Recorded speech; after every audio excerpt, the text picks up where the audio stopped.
Hi guys, I just got back from Pilates. It is literally freezing cold outside. Like genuinely, I'm not joking. I thought I was gonna get frostbite on the way home. It's January 21st, I think. Tuesday, 9:35 a.m. I had an 8 o'clock class. And then I just walked around for an hour. Yeah, it's literally 13 degrees and they're saying, you can't see, it feels like 7. On the bright side though, literally the only thing that was cold were my hands. As you can see, they're still kind of red. Even my cheeks and nose were pretty red, but everything else was fine. So I think I just need to get a good pair of gloves. I heard that the Uniqlo oh my god, my ears are red too. I also don't even know what this vlog is. I just came in and started filming. I didn't have any plans for this week, I think. So I don't know, we'll see how this, oh my god, my ears are really red and they're hot, which is weird. I could do a Friday at 5, a 5 a.m. class. I like how early this class is because it ends at 5:55, so that means I can be back home before anyone's outside. Because that's the thing I haven't been liking, is taking an early class that's around 8 or 9, and then it's all the kids going to school. And I don't like to be outside during that time. Okay, Friday at 5 a.m. Not to brag, but I do smell really good right now. I'm wearing a new perfume sample and it smells so good. I'm gonna go grab it in a second, but it smells really nice. I've been smelling it this entire time. This is the perfume that I'm wearing. It's Lake and Sky 1111 Azure. It's a Azure. Azure. It smells incredible. It's a very clean scent, but it's not a soapy clean. It's I don't know, it smells really good. Let me Google the notes. Because it smells different from my La Papier. Oh, that actually makes sense. It says that it's inspired by the ocean, and the cleanest that I'm smelling is very watery, and the notes are water, lotus, blue amber, musk, bergamot, dewy greens, jasmine, oak moss. Yeah. Set recommendation. I'm gonna go chill out and probably make breakfast, and then maybe later I'll study. We'll get back to this crisis later, but for now I'm gonna see you when I see ya.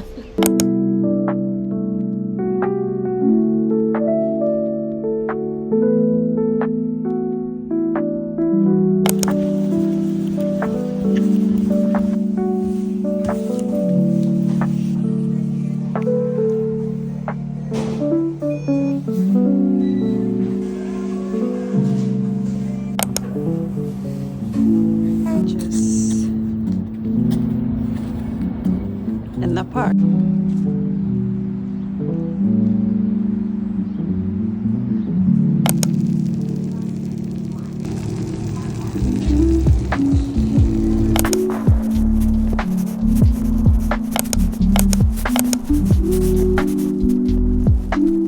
I feel terrible. I went to solid core this time, and I will not ever be returning. I am in so much pain. Oh my god, that was terrible.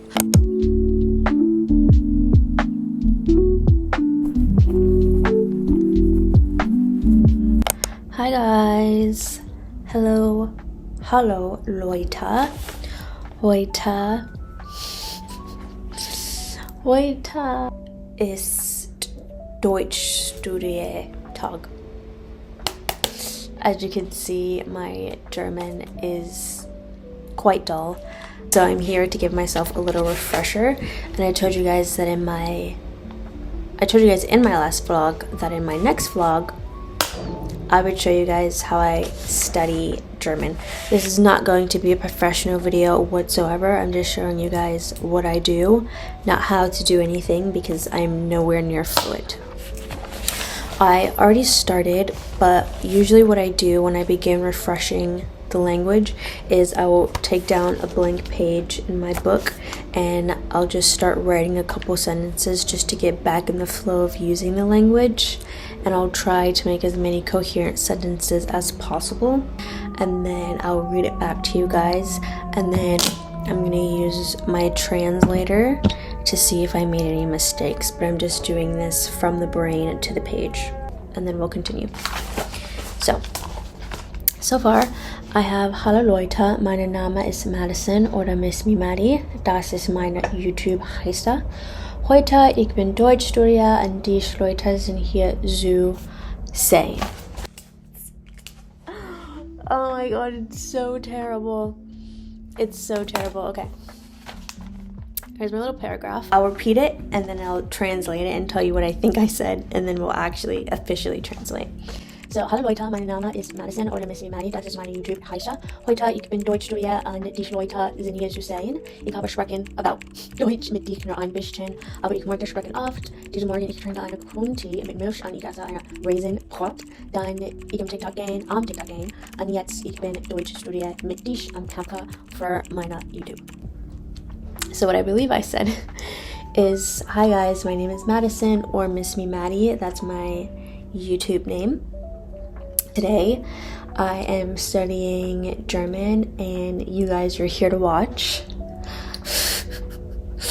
I have spoken about German with you only a little, but I would like to speak often. This is terrible. This morning, I drank a green tea with milk and I ate a raisin bread. Then I went on TikTok. And now I'm studying German with you on camera for my YouTube. So let's see how accurate that was. That took forever, but I typed it all into my translator to double check. And this is what I said. Hi guys, my name is Madison or Miss Me Maddie, that's my YouTube name. Today I'm studying German. I thought I said, and you guys are here to watch, but I said, and you guys are here to see. I've been talking about German with you only a little bit, but I want to talk often. I should have said I want to talk about it often. And then I said this morning I drank a green tea with milk and I ate a raisin bun. Then I got on TikTok and now I'm studying German with you on camera for my YouTube. So I got it pretty much correct, which I think is pretty good for not having studied in a while and not using translate. But let me see, how do you say about in German? I'm pretty sure it's gonna upset me because I knew this. Right, Uber. That was my first little lesson for myself. After this, I go on Duolingo for a bit, catch up on some vocab, and then I pretty much do the same thing. And so instead of doing like a paragraph like that, I'll choose a phrase, like I said earlier, I phrases, for example. So like, I love, I hate, I think, I feel, I see, I hear, I taste, etc.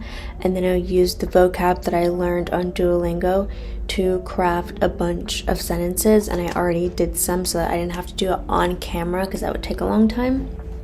And I wrote down a sentence for each. So, ich bin sehr müde, which means I'm tired. For I have, which is ich habe, I wrote ich habe ein kleines Schlafzimmer, so I have a small bedroom. Then what I also did was write down the sentence structure for this sentence. You know, I'm not really sure how I thought this was gonna go, like this whole studying thing, because I can't really show you guys much because like I'm doing this studying and I'm not teaching you guys how to study or like really giving you study tips. I actually didn't think this through, but I hope that was a little bit helpful to show you guys like what I proactively do when I am like teaching myself the language. This is a little bit of what it looks like. But anywho, I finished this book. I finished the book.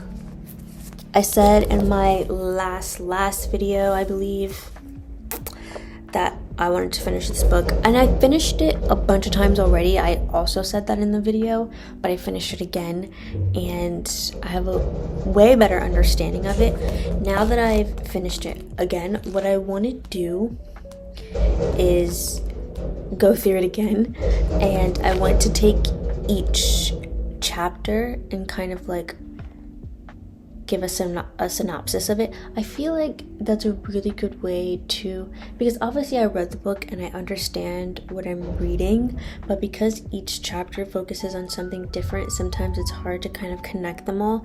So going through the book again and like writing down a synopsis of each chapter and then like a final sentence to like connect it all together would be fun. But I've like highlighted a bunch in here and I've underlined a bit in here. And I'm like, I want to find a really good thing that I've underlined and like read it to you guys. So I underlined this section here and I wrote a little note.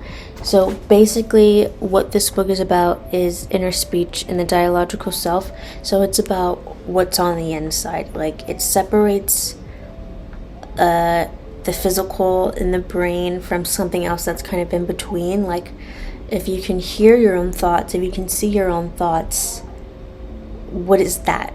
Like the inner dialogue that you have, the inner speech that you have, sort of your consciousness, but like the consciousness that only you're aware of, because obviously we can't read each other's minds. It talks about that. And this chapter talks about the properties of the self. And so one chapter is that one property of the self is that it's irreducible. So you can't deduce the self to just one thing because there's a whole bunch of things. First sentence says, the self cannot be reduced to some other kind of thing. You can't reduce it upwards and you can't reduce it downwards. So reducing it upwards, it says, upwardly, the self could be erroneously reduced or dissolved into language or culture, which would render it into a form of nothingness. So the way you might talk about a person or like a personality would be like a combination of like culture and language and feelings and emotions. Like a personality is how you express yourself, and that changes based on the culture that you're from or the language that you speak.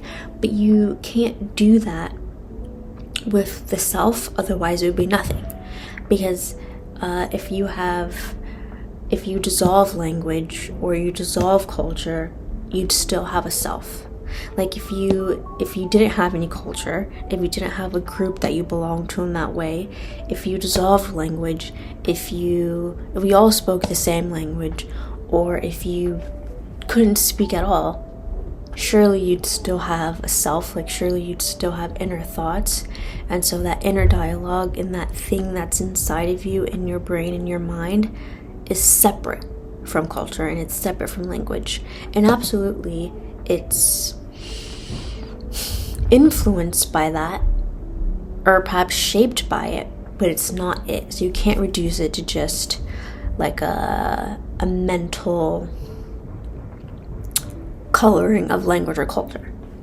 But then it says you also can't reduce the self downwards. So downwardly, the self could be absorbed into physical, chemical, or biological processes, ceasing to be a superbiological entity and therefore becoming another form of nothing. So you can't absorb the self with physical, right? Because I guess the notion or the theory is that the self is not connected to the physical. Like it's something that kind of just floats within that would exist without a physical, but it's also not chemical or biological. Like your body isn't like making a chemical reaction that leads to thoughts in your head, and the inner self isn't biological either.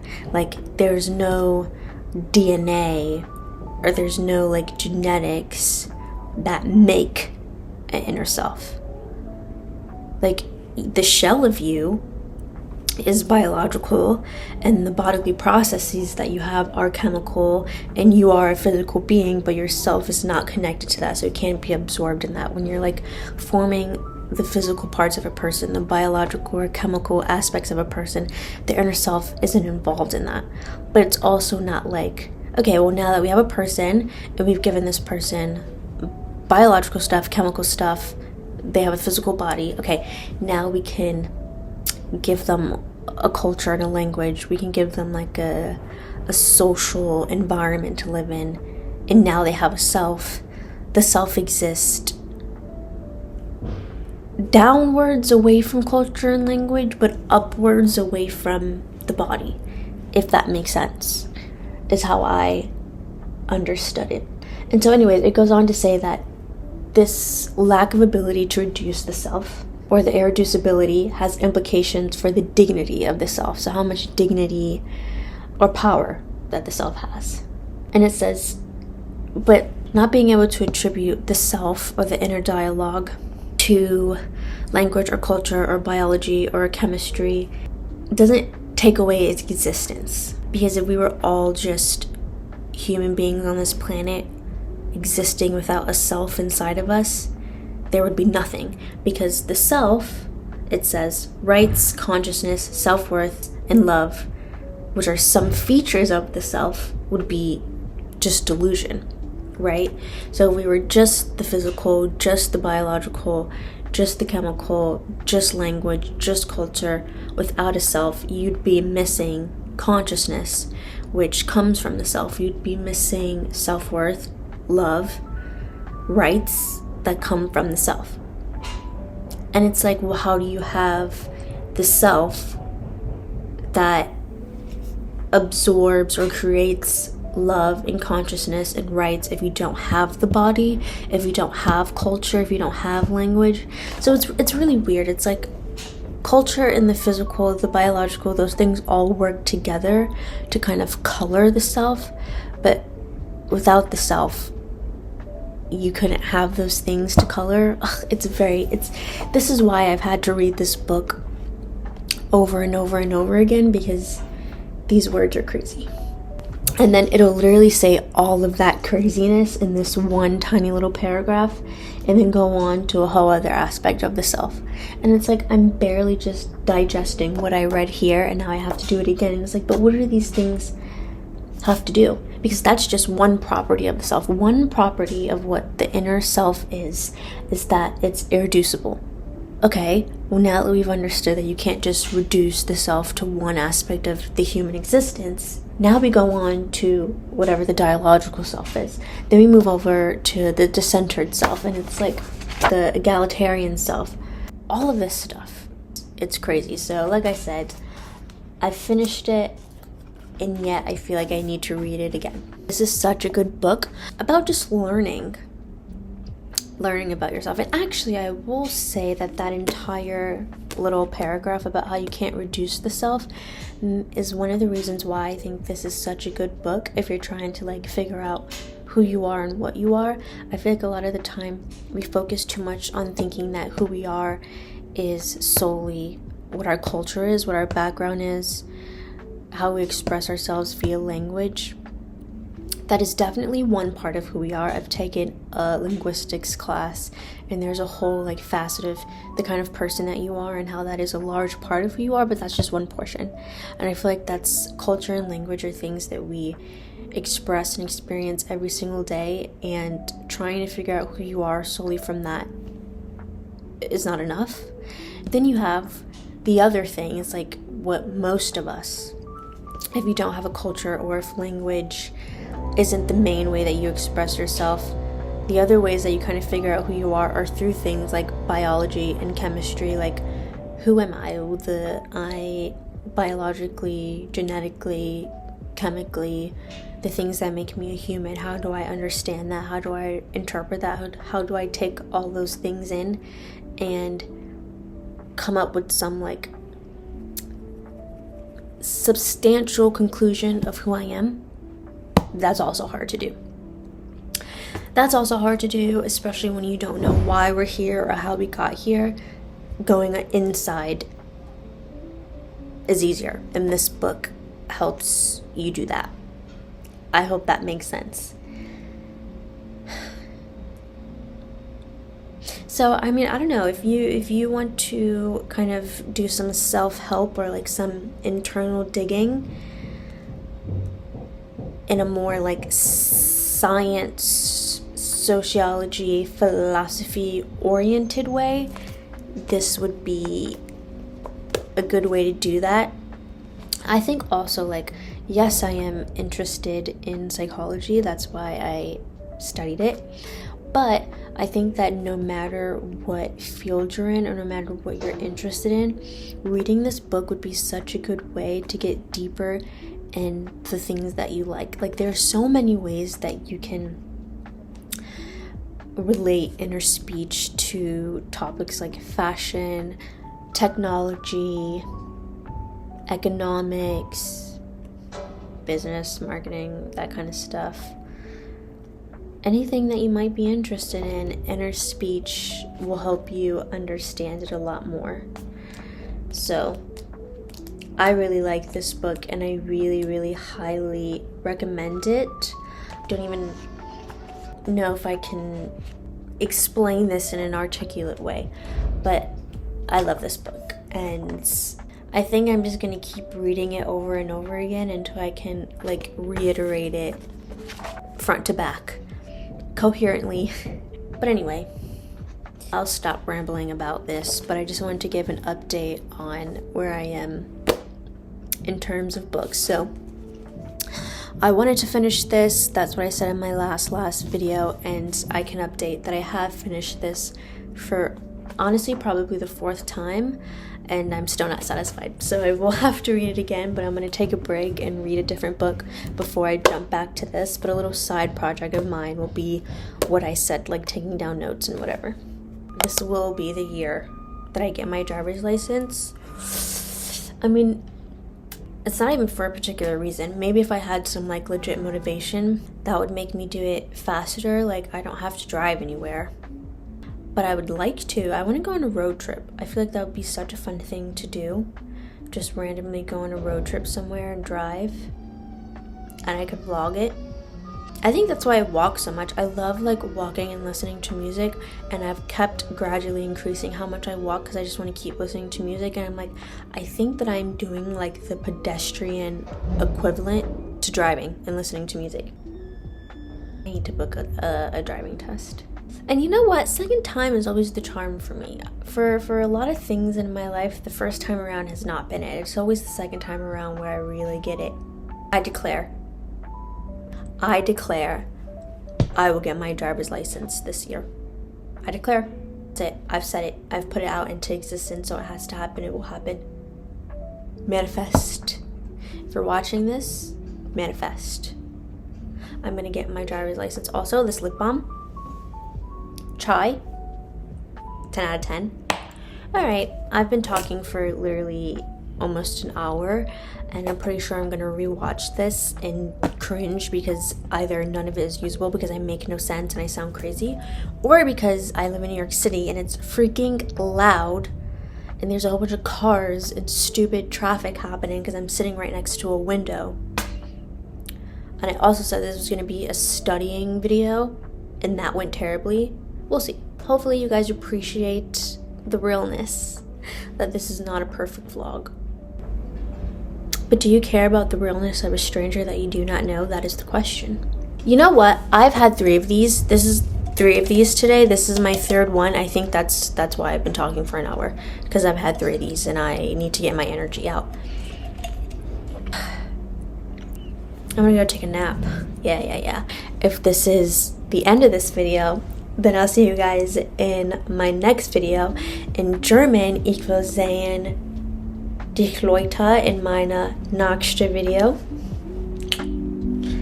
Cool.